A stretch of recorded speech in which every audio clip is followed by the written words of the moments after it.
Assalamualaikum warahmatullahi wabarakatuh. Salam sejahtera bagi kita semua. Semoga kita selalu dalam keadaan sehat dan bahagia. Pada hari ini kami dari kelompok 10 akan mempresentasikan mengenai 5 contoh metode penelitian dalam psikologi sosial. Sebelumnya, izinkan kami untuk memperkenalkan diri kami dari kelompok 10. Halo semuanya, perkenalkan nama saya Oktavirio Widi Samuel Kapo dari Prodi Psikologi dengan NIM 210810321. Perkenalkan, nama saya Tantuna Nur Aditya Dewanta dari Prodi Psikologi dengan NIM 210810311. Perkenalkan, nama saya Regina Aloysia Arjono dari Prodi Psikologi dengan NIM 2108100029. Perkenalkan, nama saya Antonius Rivaldo Jodo dari Prodi Psikologi dengan NIM 210810663. Saya Meridana Fatmawati, Prodi Psikologi dengan NIM 210810708. Hai, saya Reza Octaviansyah, Prodi Psikologi dengan NIM 210810166. Untuk mendukung semangat kita pada hari ini, saya mempunyai kata-kata bijak dari Abraham H. Maslow, yaitu jika Anda tidak pernah mengeluarkan potensi Anda sesungguhnya, Anda tidak akan bahagia seumur hidup Anda. Jadi, semangat ya!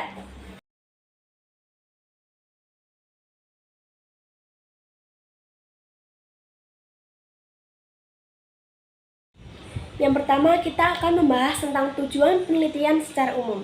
Tujuan tersebut adalah untuk mengembangkan pengetahuan yang sudah ada, menguji kebenaran mengenai data yang telah didapatkan, dan untuk mendapatkan bukti data yang sudah didapatkan, serta memperoleh pengetahuan ataupun penemuan yang belum pernah ditemukan sebelumnya.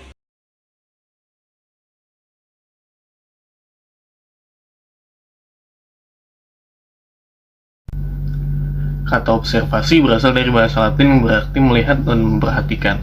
Dengan demikian, bisa dikatakan bahwa observasi merupakan proses untuk melihat, memperhatikan, mengamati, meninjau, dan mengawasi dengan teliti suatu objek tertentu untuk mendapat data yang valid dan informasi yang benar, yang dibutuhkan oleh suatu kegiatan dan sebuah instansi untuk suatu kepentingan tertentu. Metode observasi biasanya digunakan pada penelitian etnografi, suatu bidang penelitian ilmiah yang kerap kali digunakan dalam ilmu sosial, dan analis arsip mengkaji akumulasi dokumen atau arsip suatu budaya. Kelebihan menggunakan metode observasi dapat mendapatkan informasi mengenai objek penelitian pada saat kejadian atau fenomena tersebut berlangsung, dapat memperoleh data dari subjek secara langsung, baik yang dapat berkomunikasi secara verbal ataupun tidak. Kelemahan observasi diperlukan untuk waktu yang lama untuk memperoleh hasil dari suatu kejadian. Pengamatan terhadap suatu fenomena yang berlangsung lama tidak dapat dilakukan secara langsung. Adanya kegiatan-kegiatan yang tidak mungkin diamati, misalnya kegiatan-kegiatan yang berkaitan dengan hal-hal yang sifatnya pribadi.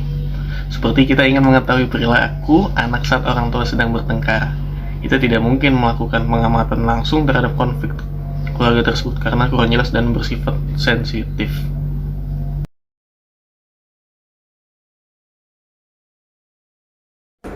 Penelitian metode korelasional. Secara sederhana, metode penelitian korelasional ini merupakan sebuah metode untuk mengetahui hubungan dan tingkat hubungan antara dua variabel atau lebih tanpa ada upaya untuk mempengaruhi variabel tersebut, sehingga tidak terjadi atau tidak ada manipulasi variabel. Tujuan penggunaan metode.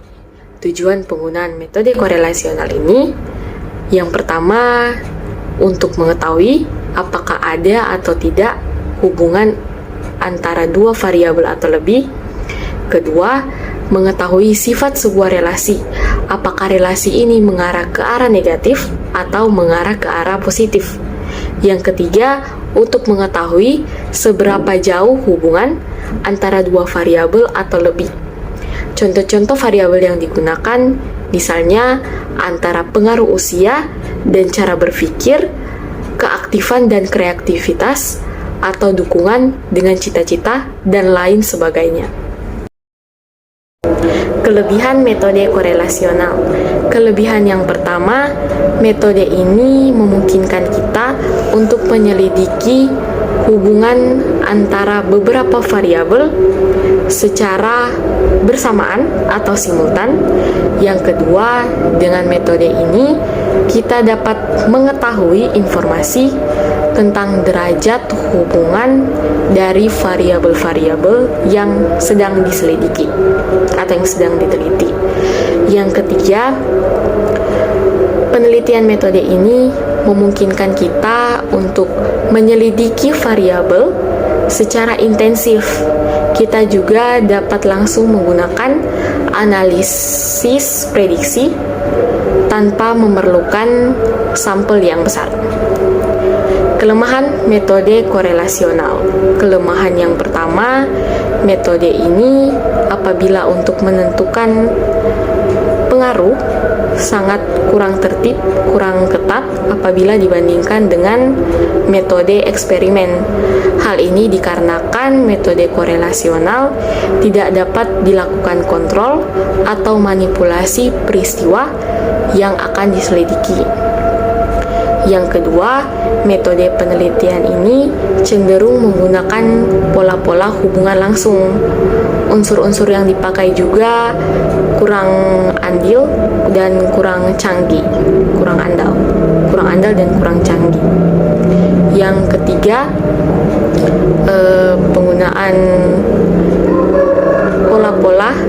pola-pola hubungan yang digunakan dalam metode penelitian ini juga kadang masih dibuat-buat, kadang meragukan serta kabur.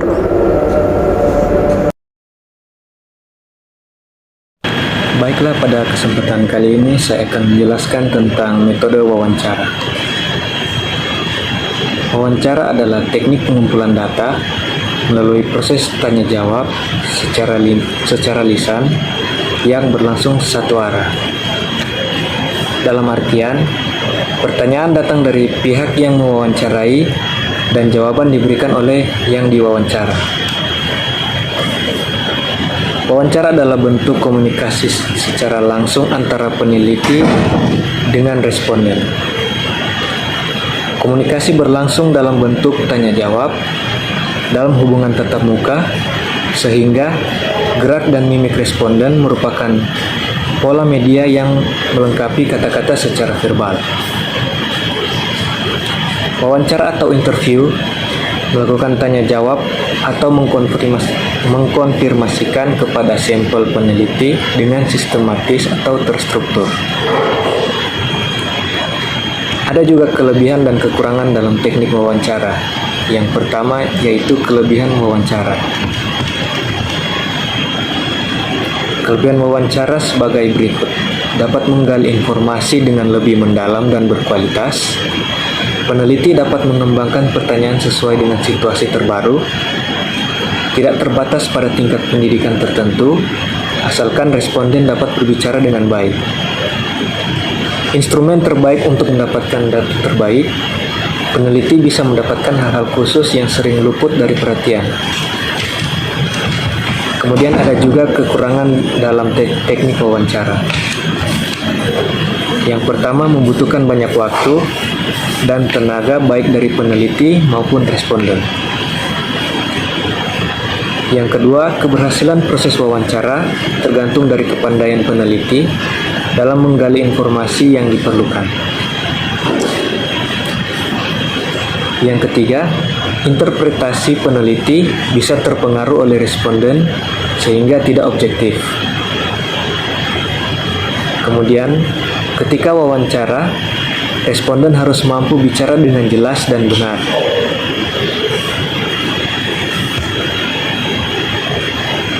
Berikut, kecukupan data yang diperoleh sangat tergantung pada kesediaan responden untuk menjawab pertanyaan yang diajukan. Kemudian yang terakhir, untuk objek yang luas, diperlukan pewawancara yang banyak jumlahnya. Sekian dari saya, terima kasih. Menurut Sugiono, 2014, pengertian penelitian survei adalah penelitian yang dilakukan pada populasi besar maupun kecil, tetapi yang dipelajari tersebut adalah data dari sampel yang diambil dalam populasi, sehingga ditemukan kejadian-kejadian relatif, distribusi, dan hubungan antara variabel sosiologis maupun psikologis. Nasution dalam bukunya menjelaskan mengenai kelebihan dan kekurangan dari metode survei ini. Adapun kelebihannya antara lain yang pertama, penelitian survei melibatkan pengambilan sampel dalam jumlah yang besar. Hal ini dilakukan untuk mencapai generalisasi atau kesimpulan yang bisa dipertanggungjawabkan. Metode sampling yang digunakan juga benar-benar dilakukan secara hati-hati agar dapat mewakili populasi. Yang kedua, penelitian survei juga dapat dilakukan dengan teknik pengumpulan data yang beragam, yaitu antara lain contohnya kuesioner, wawancara, review ringkasan terstruktur, dan observasi terstruktur. Pengumpulan data juga bisa dilakukan melalui website atau internet yang pengolahannya dilakukan secara online selama alasannya jelas. Dan yang ketiga, kelebihannya yaitu penelitian survei dapat menerima atau menolak teori tertentu. Dan yang terakhir, biaya survei relatif murah ditinjau dari banyaknya sampel yang diambil, terutama jika menggunakan angket yang dapat dikirimkan melalui pos atau internet.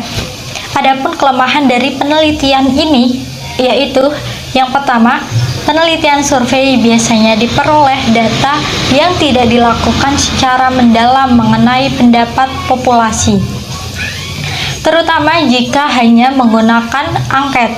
Yang kedua, pendapat populasi yang disurvei biasanya mengenai soal-soal yang mengandung unsur emosi dan politik yang sewaktu-waktu bisa berubah karena berbagai faktor. Dan yang ketiga, tidak ada jaminan bahwa angket dijawab oleh seluruh sampel yang diambil. Besar kemungkinan terdapat perbedaan antara mereka yang menjawab dan yang tidak menjawabnya, sehingga peneliti harus berusaha menganalisis dan menginterpretasikan hasil yang diperoleh dengan baik dan teliti untuk penarikan kesimpulan. Menurut seorang ahli, yaitu Depdikbud, pengertian sosiometri adalah alat untuk meneliti struktur sosial dari suatu kelompok individu dengan dasar penelahan terhadap relasi sosial dan status sosial dari masing-masing anggota kelompok yang bersangkutan. Berikut adalah kelebihan-kelebihan metode sosiometri. 1. Teknik ini relatif sederhana, dilaksanakan berdasarkan pada pilihan murid kepada kawannya dalam beberapa situasi, kelompok, atau aktivitas. 2. Memberikan informasi yang akurat tentang latar belakang seorang murid dipilih atau ditolak murid lainnya. 3. Analisa kualitatif dapat dilakukan dengan menganalisa sosiogram untuk mengetahui konfigurasi hubungan sosial.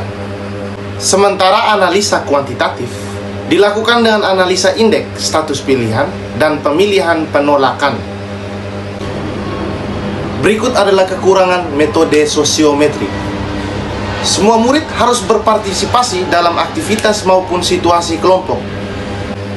Jika ada murid yang tidak berpartisipasi, maka konselor akan mengalami kesulitan untuk mendudukan murid yang bersangkutan dan murid lainnya di dalam sosiogram.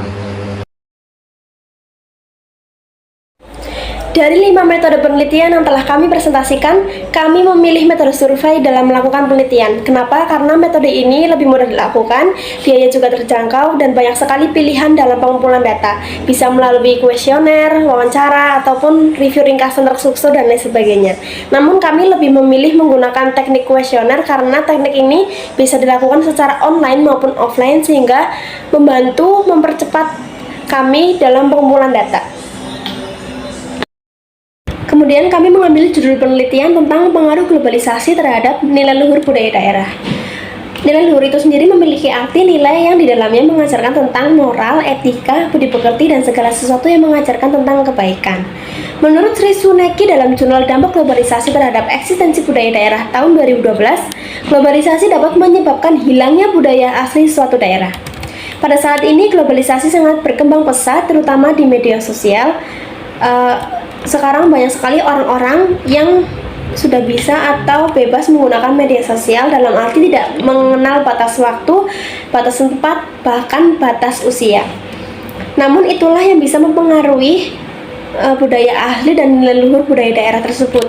Apa saja yang diperlihatkan di media sosial sangat berpengaruh pada pola pikir dan perilaku anak bangsa, terutama anak di bawah umur yang terkadang luput dari pengawasan orang tua.